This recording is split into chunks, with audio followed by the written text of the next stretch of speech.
Hey guys, welcome back to the ClearPlex Ready Fit General Installation Tutorial video set. So in the first video, we covered everything like explained what all of the installation tools are. We told you what the kit's comprised of. We showed you how to clean prep the glass and also how to identify if you needed to remove wipers or not on this specific vehicle. We didn't. All right, so now the next step that we're going to show you is we're going to show you the wet check. Then we're going to show you how to remove the liner and squeegee this film on, as well as a little bit of troubleshooting stuff, all right? So we're going to spray this windshield down. All right, so the purpose of the wet check, and I'm going to talk throughout this whole process, is that you're going to check, do a couple different things. One, you're going to check for the fitment of the kit. And what we're doing now is we're rolling this kit out just as it was removed from the tube. So the liner is still on, and you can see the liner is still on by the label that is on this on the kit. All right. So as I mentioned, one of the purposes of the wet check is to check for the fitment. And as you can see, guys, this is the beauty of a kit.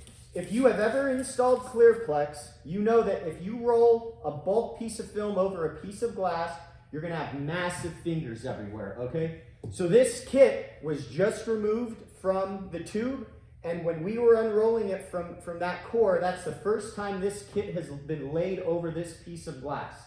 So as you can see right now, there's absolutely no fingers, okay?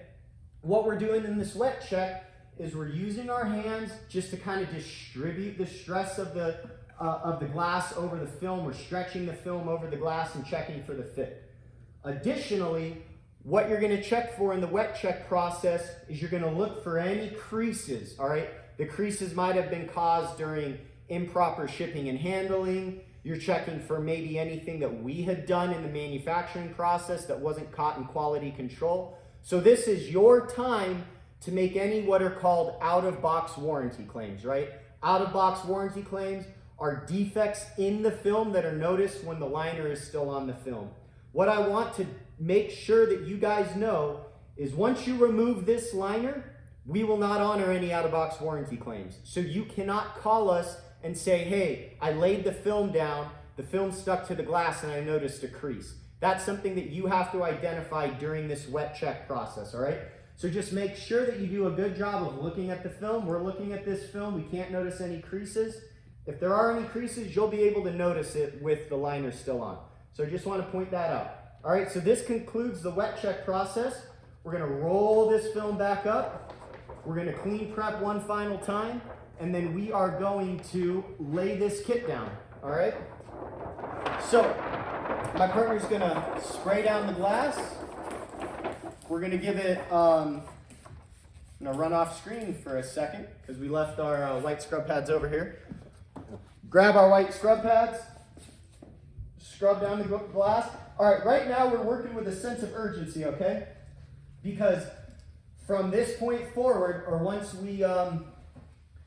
we squeegee the glass, contaminants can start to fall back onto the glass, and obviously if there's contaminants from this point forward, it's going to be trapped, right? So it's essential that you do this install in a clean, controlled environment. All right, always make sure that you wipe down the edges of the glass because that's usually always where dirt tends to collect. All right, so when we remove this liner, we're going to do it, you want to spray down the glass real quick? We're going to do it with a two-person method. I'm sure there's a lot of you that will use the reverse roll method. That's fine. Personally, I prefer using a two-person method. So what my partner's going to do is my partner is going to hold that edge. And what we're going to do is we're going to identify what edge is my partner holding. My partner is currently holding the passenger side. Good. So that means what we're going to do is my partner is going to lay down the passenger side. I'm going to lay down the driver's side. You don't want to have to switch it or anything like that. So it's always about trying to, plan a couple steps forward. We're spraying down our fingers so we don't transfer any oil from our fingers to the film, to the adhesive, I'm sorry. Then we're going to peel the liner. And as you know, sometimes this process can be a little bit tricky. So here it goes.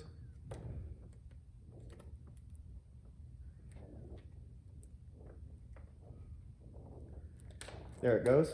All right. So my partner is going to be pulling up as I pull down, just to make sure that the liner gets removed easily. Make sure you get this liner out of the way because that's extremely slippery. All right, we're each going to hold the film at the corners. We're going to keep the film taut, and then let's lift it up over the windshield wipers. Make sure that a couple of things. One, the film doesn't hit the wipers, and also make sure that the film doesn't fold in on itself and that the adhesive touches itself, because that's going to cause adhesive smearing. All right, so just as we did in the wet check, we're using our hands first to get all of this stress out. You don't want to drive through this stress with a squeegee. You want to first get the stress out of the film using your hands, all right? Generally, the stress kind of likes to come to corners. So what I'll do is I'll kind of bring the stress diagonally. So if the stress is on the upper portion of the glass, bring it to the upper corner, just as my partner is doing on the passenger side. And if the stress is kind of on the lower part, bring it down to the lower corner. All right, so now that we have the stress out, we're just looking for the fit. How is it lined up on your side? It looks good. Good? Okay. I just want to show you why we use a lot of slip solution is if you needed to move this, you preferably want to just be able to shift it with your hands rather than actually having to pick up all of the film and then reset it down, okay? That's why we like to use more slip solution with ClearPlex than maybe you might use with your a standard window tint. Can you hand me the extended handle there? All right, so now we're going to do our first pass with our squeegee. So I'm using the yellow flat out blade, okay? Why I'm using this yellow flat out, it's a little stiffer than either the orange crush there or the ClearMax. What this allows me to do is drive out the water without having to put a lot of force on the film. Since there's so much residual moisture underneath here, if I put a lot of force down, you're going to push the film in whatever direction you're squeegeeing. So if I put a lot of force down here, the film would shift towards the driver's side. Likewise, if I was pushing down, it would push the film down to the bottom. If I was pushing it up, it would push the film up to the top. So my partner right now is holding her side in place, and I'm going to start my first stroke of my first pass. Then I'm going to do equal and opposite in the vertical direction. All right? And what is essential is that you're overlapping all of your passes and you're kind of doing equal and opposite, right? So this way you're not doing all of your strokes downward, which would then have the tendency to pull the film down, and you're not doing all of your strokes upward, which would have the tendency to push the film upwards, okay? If there's any side fingers that pop up, we're not gonna worry about them now. Now I'm gonna move over to the other side, all right? Again, do that initial stroke, then one up, one down. One up, one down. And as you can see, I'm overlapping my previous stroke with at least half a squeegee blade. So what I mean by that is my last stroke ended here. I'm not starting my next stroke where my last stroke ended. I'm overlapping it with half a squeegee head amount of space, if that makes sense, okay?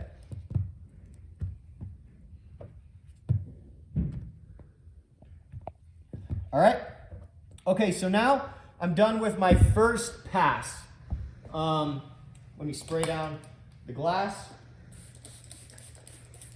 For my next pass, I'm still going to use this yellow flat up, but I'm just going to use a little bit more force. And then this pass, my strokes are going to be in the horizontal direction. So what I like to do is I like to squeegee in a crosshatch pattern. So what that means is if my first pass, I mostly squeegeed in the vertical direction. My next pass, I'm gonna mostly squeegee in the horizontal direction. What I have found is this ensures that you're kind of pushing the moisture out in all different directions and kind of pulling the film in all different directions, just to ensure you don't miss some residual moisture. And really it just comes down to that you're stretching that film over the glass to ensure that it fits.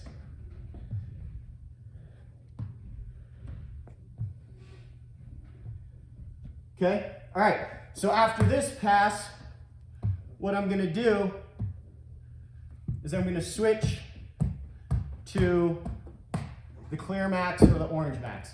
What you're noticing is that I am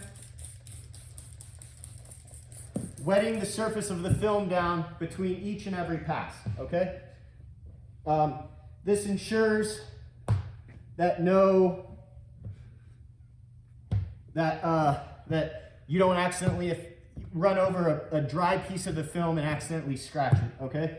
With each subsequent pass that you do, you're going to use a little bit more force, okay? And it's natural sometimes to have small side fingers that pop up like that. You're always gonna lay those side fingers down with a squeegee. You're never gonna lay that down with a hard card. As you can see, those are starting to suck down for a little bit longer period of time with every subsequent pass as we drive more and more moisture out. Now what I'm gonna do is, if I have, a side finger that's giving me particular trouble, I'm just not going to reintroduce moisture near that side finger, because all that's gonna do is it's gonna give that side finger more and more of a tendency to lift back up. All right, so after this pass, just for the sake of this video, I would do 2 more passes on this side. But just for the sake of the video, to keep the video at a reasonable enough length that it doesn't take too long for you guys to watch it, I'm gonna move to the edge sealing portion of the video. But I believe we've done 3, if not 4 passes on this side in total. You wanna do between 4 and 6. So we actually did what would be satisfactory. Sometimes I do like to get upwards of 5 or 6 passes just to make sure you've driven all of the moisture out. So my assistant is gonna turn on the heat gun now. Okay. And the purpose of the heat gun, as you can see, we don't have to heat shrink anything, but the purpose of the heat gun is that you're going to use it to edge seal, okay? And the edge sealing process is an integral part of laying the kit down. All right, so now, as you can see, these side fingers really are starting to lay down. And if and when they do pop up, they're popping up much smaller than they originally were, okay? All right, so just gonna give this one more squeegee. Now, as I mentioned, if you had a side finger pop up in between the time that you squeegeed and you're about to do the edge seal, you're not going to lay that side finger down with a hard card. If you do, you're gonna lay it down unevenly, because the hard card is not gonna conform to the curvature of the glass like this squeegee would conform, all right? So, good example. This side finger popped up. I'm going to lay this down with the squeegee, and I'm gonna come right back over the top and seal this, okay? So, we're gonna continue this process all the way around the windshield until we're done. But this essentially concludes this video. All right, I'm gonna just finish edge sealing this half. I won't finish edge sealing the whole entire video. And as you can see close up, the kits are cut, so it's essentially indecipherable to see where the kit ends and the edge of the glass begins.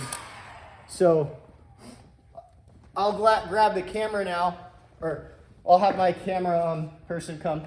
Just focus on this edge. This is how close the kits are cut to the edge of the glass, and this is how easily our ClearPlex Ready Fit kits fit. So just to recap, what we covered in this video is we covered the wet check part of the installation process. During the wet check part of the process, you're going to be checking for the fitment of the kit as well as any out-of-box quality issues. It's essential that if you notice any out-of-box quality issues, you notate them during the wet check process, as those will not be honored once the liner is removed. And just to recap, during the wet check process, you're fitting the kit with the liner on, all right? Then we moved to the actual removing of the liner, finishing our last clean, laying the kit down and squeegeeing it on. As you can see, this kit required no heat shrinking. This is the beauty of the Ready Fit kits. It's going to be taking your install time from what could be an hour and a half, maybe even 2 hours, and on some even more difficult vehicles like Teslas or Ferraris, upwards of 2.5, maybe even 3 hours, to about 30 to 45 minutes. And you can even get that faster and faster as long as you get all of your processes down, okay? So right now, this concludes this video and this video set. Thank you for joining us. As I mentioned in the previous set, we do have videos filmed specifically for vehicles that have unremovable side, top, and bottom gaskets. We recommend you view that video in case you get a kit that does require trimming, and you'll find out if those kits require trimming during the wet check process. So watch that video set, as well as if you end up ordering any Tesla kits, watch the Tesla specific installation tutorial. All right, this wraps up our video, and thanks very much for joining us.